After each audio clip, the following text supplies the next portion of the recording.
Good morning. This is Steve Copley, and I'd like to welcome you to We Are Arkansas.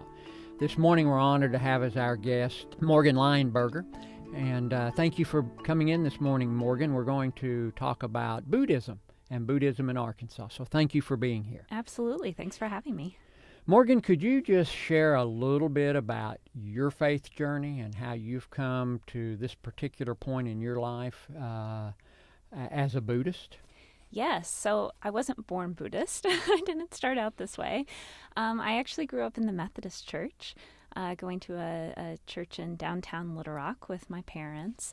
And it was a really wonderful experience. And I think that the experience that I had in the church really opened me up to this other faith tradition. I think I started exploring Buddhism when I was in high school, just by reading books. And then when I was in college, I went to India and Tibet. And when I was in India, I did a meditation retreat. It was 40 hours. I had no idea what I was doing. I still don't know what I did. But it sparked an interest. That was the spark for me. So then when I came back to the time I was living in Fayetteville, when I came back to Fayetteville, I was really curious. I was curious about this practice of meditation. I was curious about Buddhism. I hadn't necessarily connected the two at that point, but I just continued to seek those practices and experiences until eventually it led to a place where I consider myself Buddhist. I took refuge. I sought teachers. I eventually moved to Little Rock and met Anna Cox, who is a practicing Buddhist, and she's a Lama in the Tibetan tradition. And Anna became my fast friend and mentor. And through her, I discovered personally this world of Tibetan Buddhism. Well, it's interesting, and when you say you took refuge, what does that mean in the context of Buddhism? I don't know if this is a perfect parallel, but it's sort of like being baptized, perhaps, or maybe taking communion, because it's something that we do constantly. But in Buddhism, we take refuge in the Buddha or the teacher. We take refuge in the Dharma, which is the teachings, the path, the instruction, and in the Sangha, which is the community. So this is a group of people who are also taking refuge in Buddha, Dharma, and they're our support system. They're our spiritual friends. And you mentioned Anna, and you said she's a Lama in the Tibetan tradition. Lama is what? Lama is a teacher. It's someone who is highly realized and is able to recognize a person's spiritual path and give them instruction on a personal level. So in each of the different Buddhist traditions, there's different hierarchies or different, just like in the Christian traditions, there's like priests and ministers and pastors and bishops and all these sorts of delineations. And so in the Tibetan tradition, and particularly in the Nyingma tradition, a Lama is one of those delineations.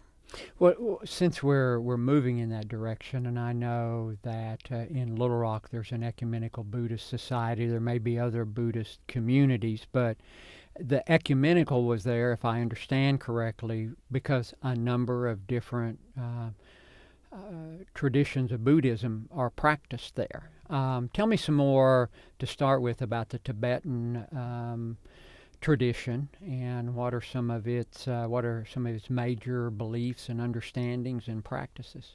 Yeah, well, that's exactly right about the history of the Ecumenical Buddhist Society, which is that different traditions and lineages came together under one roof. In terms of Tibetan Buddhism, Tibet was and still really is a very isolated place, and so Padmasambhava brought Buddhism to Tibet a long time ago, and it began to flourish. It became the religion of that area, and because Tibet was so physically isolated, it just took on a very special flavor. Tibetan Buddhism is it's a tantric practice, which means it's a secret practice. It's very inspired by the relationship between teacher and student. And the different lineages can trace their origins. Some of them can trace their origins all the way back to Padmasambhava. And so this is a history of teacher building a relationship with student, student becoming teacher, and over many generations of unbroken transmission, you have teachings, you have practices that flourish and that take root. So that's a little about Tibetan Buddhism. So in Tibetan Buddhism, there certainly sounds like this oral component, teacher to student, student becomes teacher. Is there a written tradition in addition, or? Yes, there is a written tradition. And I guess when I think about Buddhism, especially like Buddhism in the West, it's hard for me to relate or to we don't always think of things as like having a Bible. There's the Pali Canon, right? Mm-hmm. And that the Pali Canon is considered the Buddha's teachings and transmissions, but also sprinkled into the Pali Canon, my understanding is that there's also commentary, and all of this was written generations after the Buddha's death by students. Mm-hmm. Then there's also the Mahayana Sutras. And then in Tibet, there are Tibetan sutras. There's a Tibetan written tradition. But then, of course, teachers throughout time have been writing their own interpretations of practices. And particularly in the Tibetan tradition, there are writings and also objects that are considered that they were hidden by Padmasambhava and then rediscovered in contemporary times. And so you may find writings that are actually, they're credited, the origin of these writings are credited to be 1,000 years ago, but they're just being discovered today for the contemporary audience. And Anna, you mentioned sutras. What are sutras? Sutras are commentary on the Buddha's writings. Okay. Yeah. Well, since you've mentioned Buddha, can you tell us a bit about his history, his life, some about the Dharma, and just to give us a good background in Buddhism generally? Yeah, the historical Buddha, Siddhartha, was born a prince. He was born to a fairly wealthy and powerful family. He had a good life. He ended up getting married and had a son. And he was really sheltered because there was a prophecy when he was born that said that he would either become a great king, a unifier of the regions, or he would become a great spiritual master. And so his parents chose for him that they would like him to become this great king. And so that choice, in order to realize that choice, they sheltered him and they really kept him away from the outside world because they suspected that any influence, any noticing of the world around him would perhaps catapult him into this spiritual life. And they were right. He ended up going out. It's said that he encountered someone who was sick. He encountered someone who had died, and he encountered a number of other people who were suffering, and he was unfamiliar with this concept. Everyone around him was beautiful and young, and so he supposedly was totally unfamiliar with this, and upon seeing it realized that he had this yearning to confront that in his own life. And so he went out. He left his family and, as far as I know, never returned. And he began to practice meditation and began to wander around as an ascetic, eventually leaving that life behind and realizing that that was an extreme form of practice and that it was no different from having all of the luxuries of a prince, and began to eat more and eventually dedicated himself to sitting under a tree until he became enlightened. So, and what is enlightenment in Ah, Buddhism? nirvana is beyond concept. Which is true, true. Yeah. I don't know the right answer to that, but I guess I will say that that it's a state of knowing. So in Buddhism, we talk a lot about ignorance, Mm-hmm. and like the ignorance of believing that we are sitting here having a podcast, talking for a podcast. Um, so yeah, so I sort of imagine nirvana as this state of being in which we're beyond ignorance, in which we are fully aware of our interdependence and the emptiness of all things, of all phenomena. And if I understand it correctly, and I may not have it, in Western culture, we talk about, all right, I'm going to strive toward something. I'm going to strive toward being the best attorney. I'm going to strive toward Christian perfection. But within Buddhism, in a way, you're moving toward this point where of understanding of nirvana, but at its root, Buddhism says, no, I do that by ridding myself of my own strivings. I'm not really striving. I'm almost trying to rid myself of striving toward. This understanding comes in a different way. Is that correct? It's almost a giving of self away. You remove yourself in the midst of your practice and meditation, and it's there you can begin to move toward understanding our inner relationship. I think so. Yeah, I think that's right. I mean, there is still this concept of devotion and of desire to practice and desire to reach the state, but then there's also this concept of no desire, and so it's kind of a paradox. Yeah, yeah, Yeah. and yes, the Dharma. Tell me about the Dharma. Yeah, so the Dharma is the path or the way, Mm-hmm. and these are a set of ethics and principles and teachings and practices that lead us to this state that we're talking about, that lead us to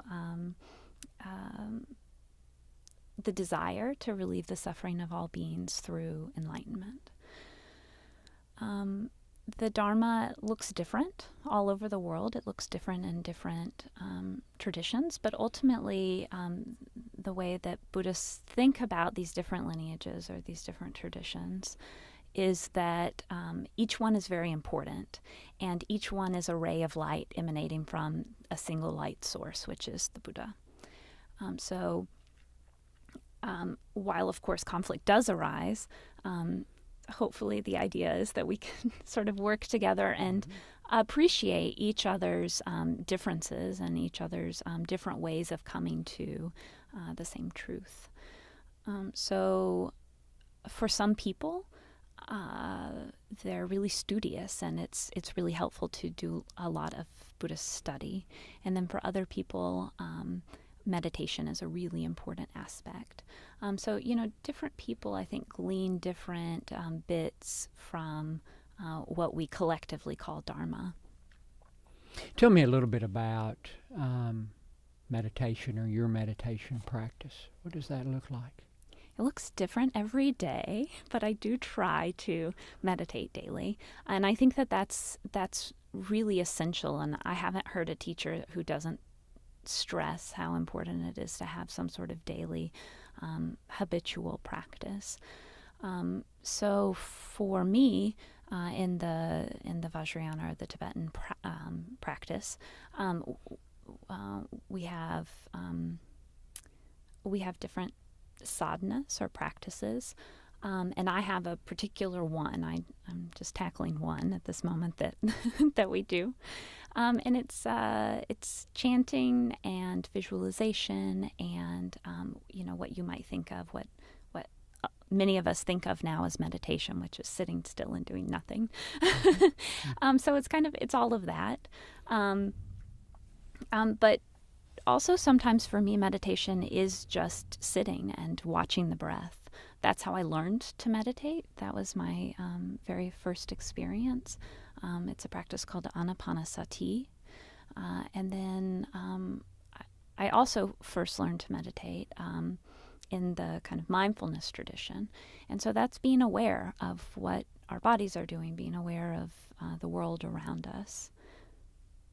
And you mentioned earlier Anna is your Lama. How often do you engage with your teacher? Hopefully all the time. Okay. Yeah, I've been very, very lucky to have lots of access to Anna because of our relationship also through work. So Anna's the founder of the organization that I work for, Compassion Works for All, which is a prison outreach organization. So I'm quite lucky that she's interested in seeing me frequently because she wants to know how her organization is doing. So yeah, I mean, when I can, it's I email her or visit with her weekly, but that's not necessarily the case for most Buddhist teachers and student relationships, and it's not it's not necessary. So ultimately, we are working towards, and I can't say that I have this yet, but we're working towards a place where the Lama is within us, and we recognize our own Lama nature, our own Buddha nature, and so a very highly realized practitioner, if their Lama dies, say, they won't feel sadness because the Lama is still with them. So it's not like they're not experiencing a loss. On the other hand, it's very, very helpful, especially at this stage for me, to have an actual Lama that I can talk to. And a really important part of our relationship is just her knowing me, her being able to say, "Oh, is this really what you mean, Morgan?" And just like holding me accountable and helping me to understand how to hold myself accountable for my own karma, for my own impact in the world. A lot of folks have done work on Buddhist Christian dialogue, and I find it interesting. Anna has said many times that Buddhism, she used the word philosophy, and it has compatibility with a lot of faith traditions. And there was a wonderful book that Thich Nhat Hanh wrote, looking at I think it was the Gospel of Matthew and giving his interpretation. And I just was struck where you talk about the Lama nature is within you, and I think within Christianity, this sense that Jesus says, "I am with you always. I'm present. I'm here, even though I'm not physically present. I'm still here." And the compatibility, in some ways, the same as the Lama still has that influence and power within you, and I find those interesting connections.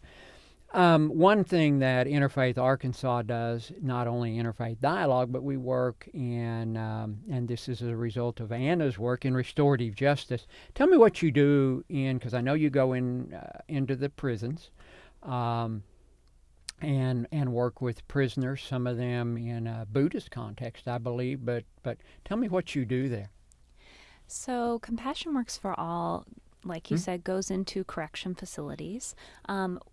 Historically, we had been going into death row and the maximum security, which at the time was at the maximum security prison. We've now expanded and we're going into Pulaski County Detention Center, several state facilities, and even the federal correction facility. And we support people in whatever way they need and whatever way we're able. Usually what that looks like is through Dharma practice or meditation practice. So there, at a couple of the facilities, there are Buddhists who have specifically requested Dharma. And so we lead meditation groups that support that. We provide readings and study and conversation for people who are interested in exploring the Buddhist path. At other facilities, there's not so much an interest in Buddhism necessarily, but just in meditation and the benefits that practice brings, and in the ways that Buddhist philosophy perhaps intersects with their own religious practices and beliefs. And so in that case, we have meditation groups where we just support whatever practice and whatever faith and whatever belief people already hold. And so in practice, those Dharma talks and those meditation groups look sort of the same. It's just, a difference in makeup of the people who are attending. We also we're social workers at Compassion Works for All, and so we do offer some therapeutic groups. Right now, I'm working with a group of juveniles who are incarcerated in an adult facility, and we are leading an acceptance and commitment training for them. And so that's, we use meditation in any of our programming, but, with just different emphasis. And then we also lead conflict resolution programs, and just do our best to support people in whatever way they need. It's an exciting program. Arkansas is to me, an interesting state. We're a southern state. We're a smaller state. Folks are amazed at the variety and the growth of different religious perspectives, Buddhism being one of those. Always understood the presence in the Fort Smith area because of the late the 70s, the resettlement of folks from Vietnam and other places. But Buddhism is growing, and in a number of different varieties. Can you tell me a little bit about that? I just recently discovered there's a Buddhist community in Clarksville that practices in a trailer house up there, which is exciting to me. So there's probably a lot of different varieties of practices going on that probably just organically spring up. So I realize you may not know the full breadth of that, but within Arkansas, what you've experienced, because I think somebody's connected with Compassion Works for All who's in a Buddhist community. Can you just tell me what your experience in Arkansas is? Sure. So, I think that the census says that there are less than 1% of Arkansans are Buddhist.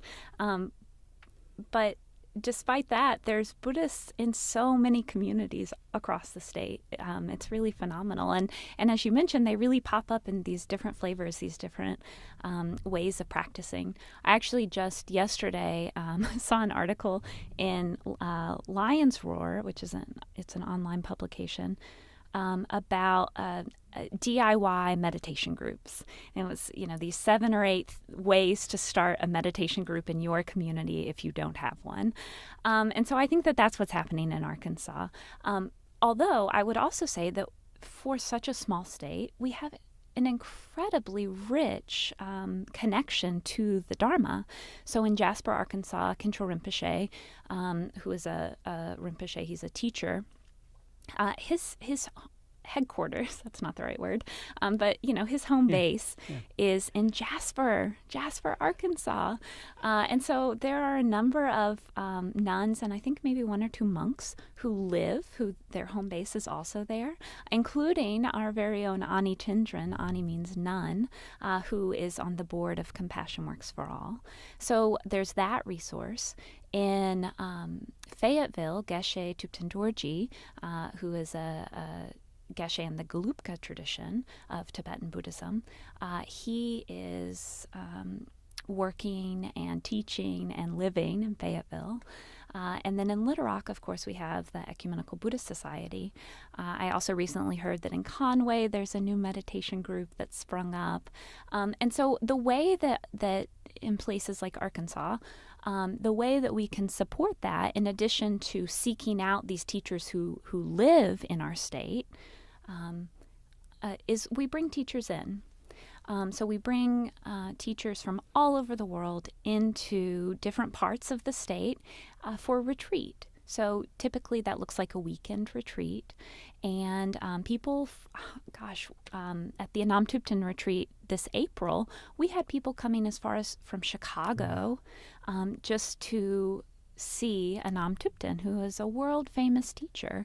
And at this retreat, we're talking about maybe 70 people who attended, which is an unprecedented access to such a high amazing presence.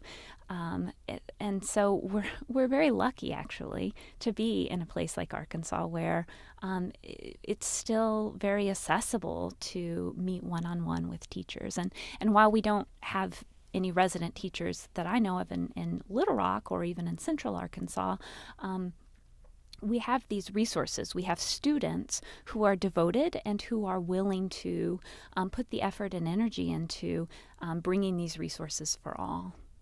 Morgan, thank you so much for this rich conversation today on We Are Arkansas. And it just, within this conversation, we certainly are more alike than we're different. And it's exciting. It's exciting to hear about the growth of Buddhism in Arkansas and about your journey. So thank you very much for being here today. Well, thanks for having me, Steve.